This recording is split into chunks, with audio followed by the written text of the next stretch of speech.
When most people think of Deltarune, they probably think of when Friend Inside Me took over the internet, but we don't have to get into that. But when the community thinks of Deltarune, they probably think of the incredible soundtrack, amazingly written characters, breathtaking story, and clever humor.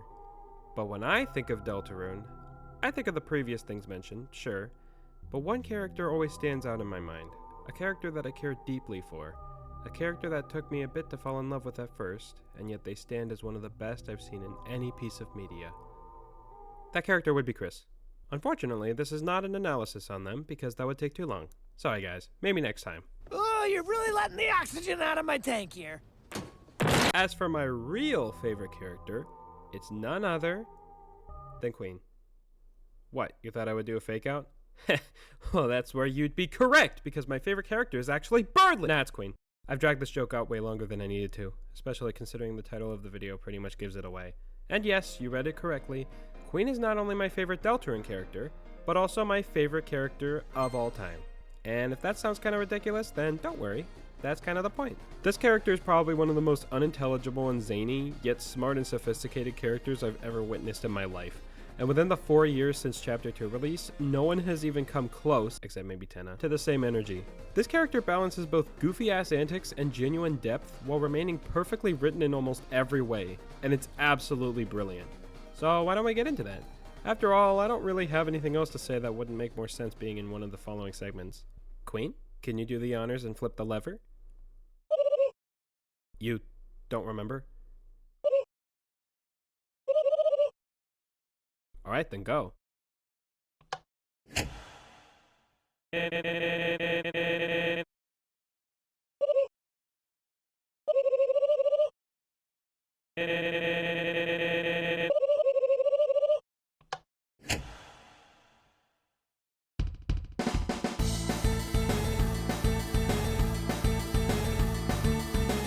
Now, like any good character, Queen's not exactly perfect.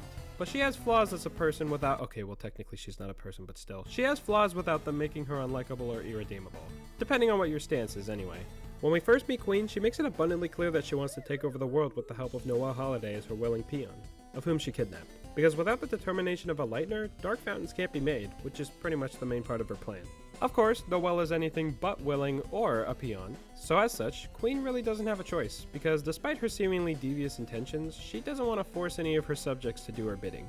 Unless you count the numerous werewires, which are quite literally outlet civilians being controlled by cords, of which Queen owns. So she clearly has double standards, even though she ultimately despises double truces. So she has double standards! My god, Queen, make up your damn mind. But the important thing here is that she's going out of her way to respect Noelle's choices, even if she has her captured. We never actually see Queen force, blackmail, or threaten Noelle to do her bidding until around the 3/4 mark of the chapter.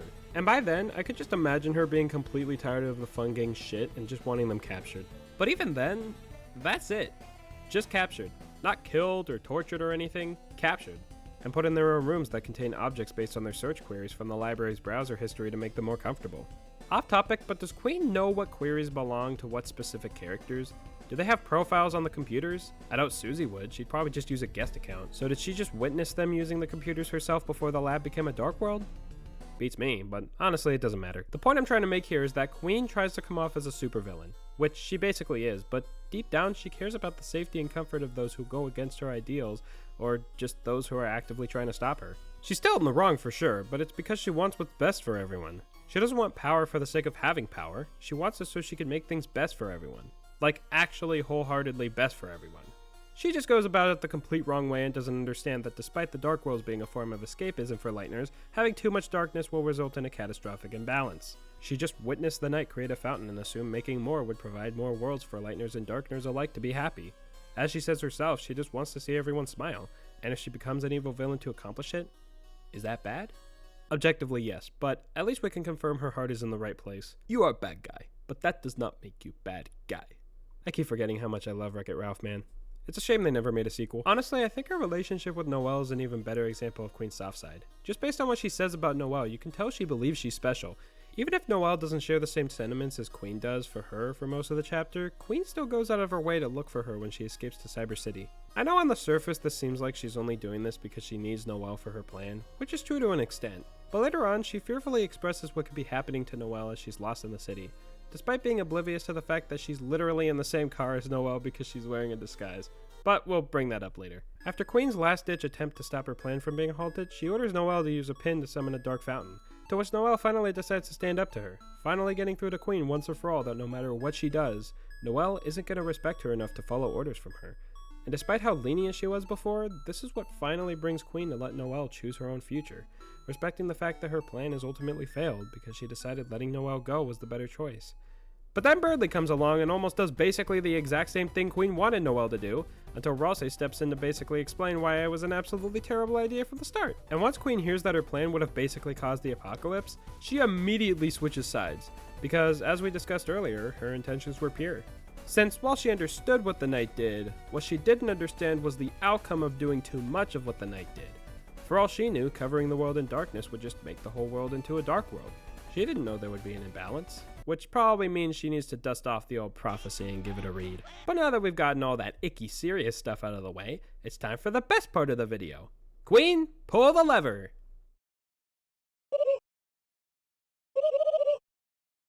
Oh, guess I'll just clap my hands then.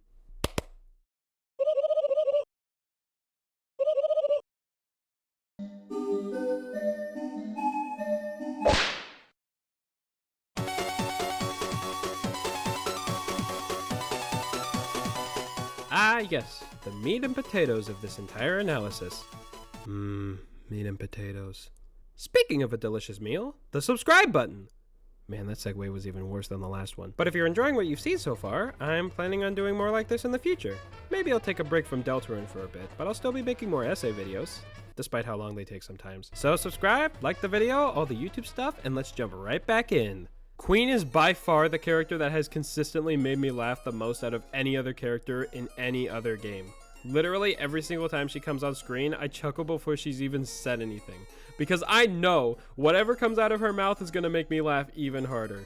Even when nothing she's doing is meant to be particularly funny, it's still just as goofy as any other thing she does. With exceptions, of course. As an example, during the part where her car blows up on the bridge and she mentions the fact that her, Chris, and the cool robotic face need to continue searching for Noelle on foot, she turns and faces the other direction. Now, the intended way this scene is meant to be perceived is somewhat serious, with her going silent to think about what she's going to say next, or think about the danger Noelle could possibly be in, something along those lines. But on my first playthrough, what I thought she was doing was facing the city and going quiet because the idea of searching on foot sounds incredibly tedious, especially considering how large the city is. Now, you could say this is a writing flaw, considering the fact that I mistakenly perceived a shot with a somewhat serious tone as a comical one, due to the fact that the character's main trait is being silly. And if a character is too silly, sometimes it can have an effect on how we view their more serious scenes. But I see it more as a different perspective that heightened my enjoyment of the chapter, even if it wasn't necessarily intended by Toby Fox.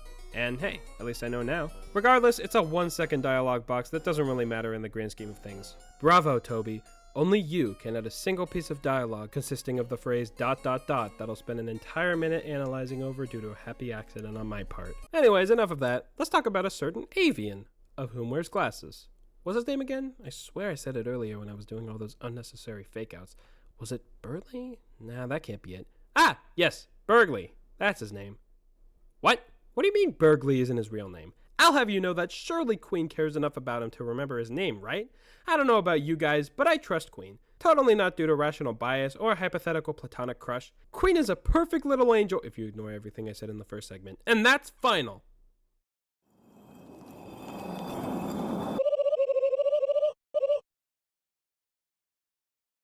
Berdly's dynamic with Queen is something so incredible from a comedic standpoint that I haven't seen anything else replicated quite as well. His obsession with constantly trying to impress her, mixed with her finding him so unfathomably annoying that she'll drop literally everything to avoid him at all costs, is such a hilarious setup. I'm almost positive that there are dozens, if not hundreds, of scrapped Berdly and Queen interactions that Toby wrote down, but couldn't find a way to fit into the actual game. And believe me when I tell you, I would pay good damn money to have access to all of them. Every time I replay the game, I can't get enough of that golden statue scene. Because even though Berdly comes in halfway through, we get some pretty funny Queen interactions with Chris. Just her leaning against their head with the whoopsh sound effect always makes me laugh. Followed by her expressing how much she feels like she can relate to Chris just because they don't do anything that she personally doesn't like. Despite the fact that they're just existing. Also, she calls them crisscross applesauce. I like that a lot. Side note, a big account on Twitter posted this entire scene with no context, and the comments were filled with a bunch of people going, "Was I supposed to laugh at this?" Or, "That was the most unfunny thing I've ever witnessed in my entire life." Or, "I hate people who like drawing and playing with toys." Listen, I know humor is subjective and all, but this just comes across as miserable and sort of demeaning to the people who enjoy it. And genuinely, nobody cares if you don't find it funny. Just let others enjoy it and don't be a buzzkill. But I know I'm probably asking too much from Twitter users to act like respectful human beings, so I digress. No one, and I mean no one, will make me hate you. Golden Birdly statue scene. Golden Birdly statue scene. Huh, that kind of has a bit of a rhythm to it. Anyway, this scene is very emblematic of Deltarune's brilliant sense of humor, as with many others. Speaking of those many others, that whole car sequence is just amazing. It starts off with some Birdly stuff that's built up perfectly as usual. But it's also the same part that has probably two of the most quotable lines in the entire game. Chris, get the banana, and potassium. Now, these phrases are so random, so out of place, and so unfathomably stupid that they wrap back around to culminating one of the funniest moments in the game. Some of you might not get the hype around it, but trust me, I was there when it was written. Well, I wasn't there when Toby wrote the joke. That statement I made was just a quote from Narnia, I believe. What I was insinuating was that I was there when this joke took the community by storm. I even love how it pops up again 10 minutes later as potassium deficiency being one of Queen's fears when concerned about Noelle being lost in the city. That's how you know Toby's confidence for this joke was on the same level as being a prophet. Wait, prophet? Prophecy? Prophecy? Oh, Toby, you sly dog. You knew someone like me would make an essay video on one of your characters, analyze one of the many jokes you wrote for them, come to the conclusion that your knack for humor was comparable to that of a prophet, and then realize that it has ties to the title and premise of Deltarune Chapter 4. You absolute madman. For all intents and purposes, this is a joke. Toby has literally admitted he fears every day that his creations will be hated upon by the community. He literally thought people would hate Tenna. Tenna! Mr. Anthony Tenna himself, the Tumblr sexy man of 2025, he thought we would hate. Wait, what was this video about again? Oh, right. What else? I like the part when Queen distracts the Lightners with that one cliche and then runs away in the goofiest fucking way imaginable. Always gets a laugh out of me. Her cameo in Chapter 4 was perfect, apart from the fact that she doesn't get more screen time afterwards, and the fact that it was one of the only clips showcased in the newsletters leading up to the release of the new chapters, so when I saw it in-game it wasn't a surprise. But still peak. Her conversation with King is pretty hilarious, even if the lore is confusing. Yes, I know Ram technically confirmed that King and Queen were used by Chris as toys to play with, and that's why they know each other when the Dark World makes them sentient. But it's kind of jarring and still leaves me scratching my head. And also, we're not talking about Ram, we're talking about a much better character instead. I'm sorry to all the Ram fans out there, but I only mildly care about him because of all those fan concepts making light of the fact that he would have made for a cool secret boss. Okay, moving on. What else? Dang it, this was supposed to be the meat and potatoes of the video, but so far it's only just barely longer than the first segment. That's good enough. Gonna be honest, I'm kind of having trouble thinking of more Queen jokes to talk about, especially because analyzing too many of them would kind of just spoil the surprise for newcomers, or just kill the jokes period for all the Deltarune heads out there. It's me, I'm Deltarune heads. So all I'm gonna say is, why didn't more people laugh at Birdly's reaction to the I only play mobile games bit? Okay, wait, I forgot I need a good segue for the next part of the video. Since Birdly was horrified by Queen claiming she only plays mobile games, what else is there that involves something about Queen being horrifying?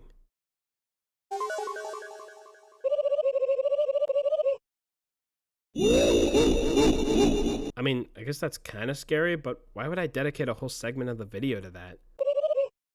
Right, but what is there to talk about? I can't realistically spend 5 minutes talking about a laugh you made once when controlling your mech suit. No, I literally can't. There's no substance to it. No, stop it. I don't want to dedicate a segment to it. I don't want you bugging me till I do. And I will never want to dedicate a segment to it. And I will never want you bugging me till I...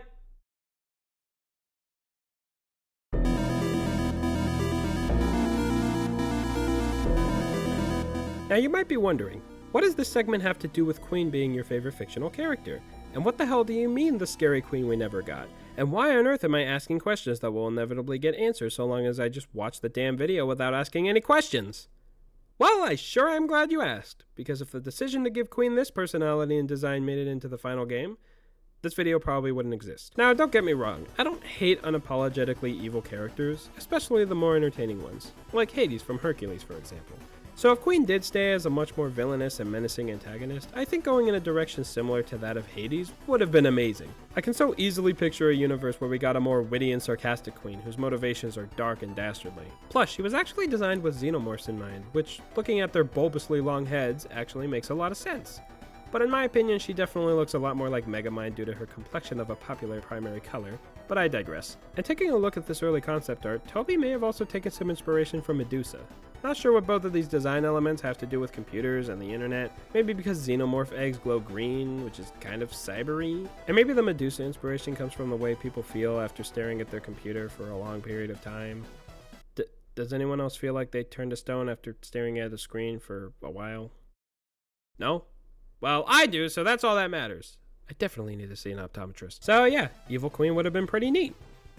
But like, as much as I'm kind of in love with this idea as well, I'm sorry, I just can't let go of Canon Queen.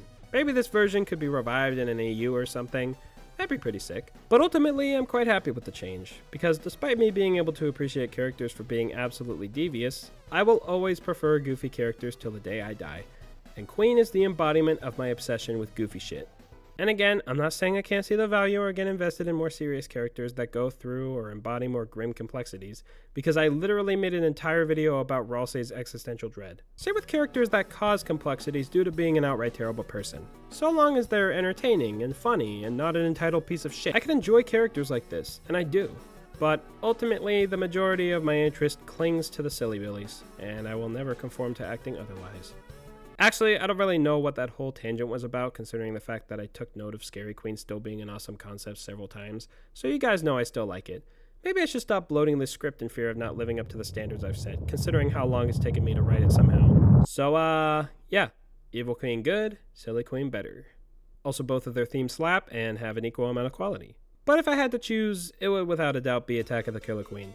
Maybe it's nostalgia, maybe it's just outright better, who cares? All Deltarune music is peak in the grand scheme of things. And yes, that includes the legendary magnum opus, Concert for You. If you haven't heard this song already, please listen to it right now. I actually shed a tear listening to it. It's unlike anything the rest of the game has to offer. You ruined it.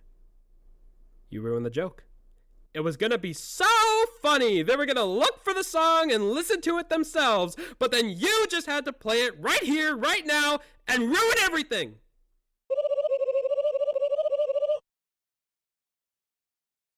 Oh.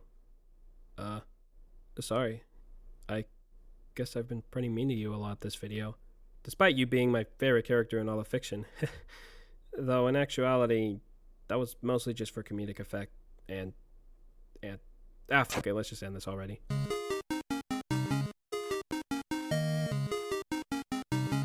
So, in conclusion, actually, how do I even end this? I already said pretty much everything I needed to say in the other segments, so I'd just be repeating myself here. And this isn't a school essay where I'm forced to write a good conclusion that summarizes everything stated previously. I wrote this essay for my own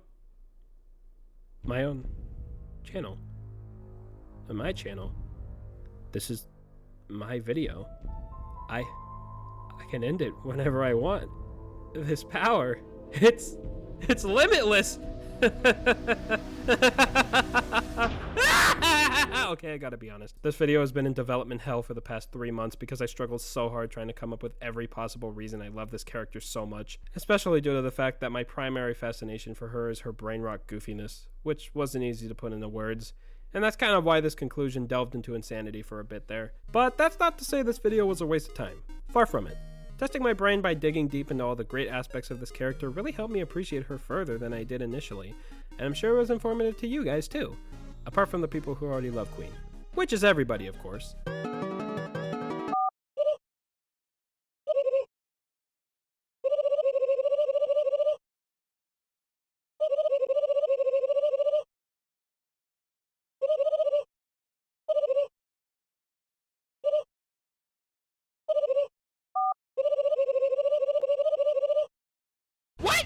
Lose this channel? I don't even have ad revenue set up yet. That statement is outdated because I have ad revenue now. Damn it. How am I supposed to know for sure my baseless claim that everyone loves Queen as a character is true? Maybe I should get an outsider's perspective on her? Oh yeah, that's why I have friends.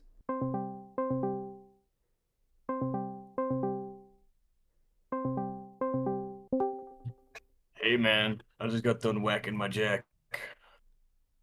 What's up? So, uh, care to share some thoughts on Queen, like Deltarune? So after a long and fulfilling interview, I've come to the conclusion that everyone loves Queen.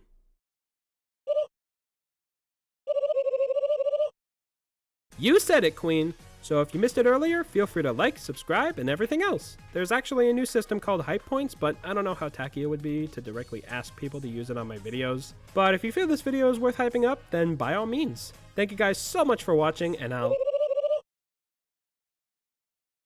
What? What the fuck are you talking about? I literally said earlier I don't get paid for any of this yet, Queen. Once again, I wrote this video before I got AdSense. Nor am I recognizable enough for sponsors to want to sponsor me with sponsored content.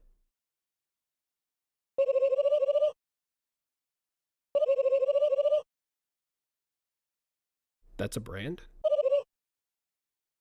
Huh. Well, aren't you gonna pay me? That was a sponsor. You put the sponsor for your brand in my video, so where's the money you pay for me to allow it in?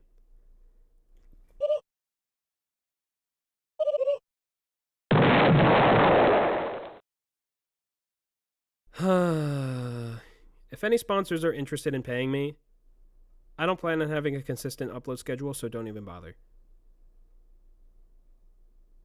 I'm gonna go to Panda Express because this is my video.